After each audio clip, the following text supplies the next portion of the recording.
Hi everyone and welcome back. In today's video, I'll show you how to fix screen flickering on Windows 11 quickly and easily. Let's get started. First, press Ctrl plus Shift plus Escape to open Task Manager.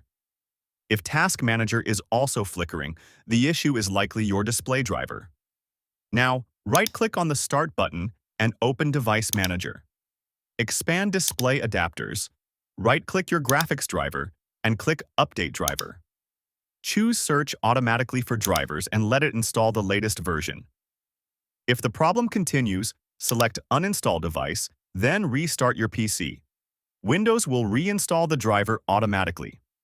Next, check your display settings. Right-click on the desktop, go to Display Settings, scroll down to Advanced Display, and make sure your refresh rate is set correctly, usually 60 Hz or higher. Also, disable problematic apps. Go to Settings, Apps, Installed Apps, and uninstall recently installed apps like screen recorders or overlay tools that may cause flickering. Finally, check for system updates.